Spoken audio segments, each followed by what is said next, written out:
But I do speak on behalf of people that are emotionally and psychologically oppressed in their homes, and then they are told when they have emotions that they have a spiritual problem. They do not have a spiritual problem. Our religion does not teach that. That is not sabr. That is a false definition of sabr that has made its way into our conversations and has created a lot of oppression, in my opinion.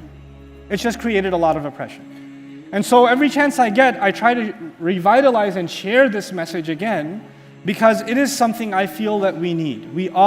It's okay for you to be sad. It's okay for you to be angry for legitimate reasons. It's okay for you to even have an outburst. You're not going to go to hell because you raised your voice. You're not. Relax. Don't be so hard on yourself. People around you are very quick to send you to hell. They're very quick to send you to hell. Allah will ask you about this. You have done da-da-da-da-da. Wow, really? Because the revelation came to you to let you know how her interrogation is going to go. Don't pass judgment on people, and don't be a harsh judge on yourself. Allah Azza wa Jal is merciful. Stop beating yourself up. Stop condemning yourself.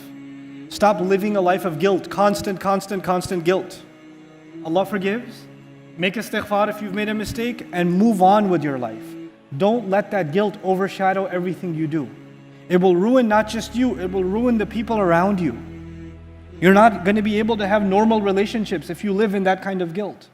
You won't just be sorrowed yourself, you'll become a source of sorrow for people around you. Don't do that.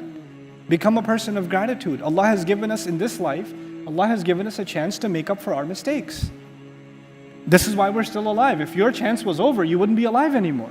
The fact that He gave you another breath, another chance, is because He still has the door open for you. He still has love and mercy for you. If He considered your case closed, then we'd be doing your janazah right now.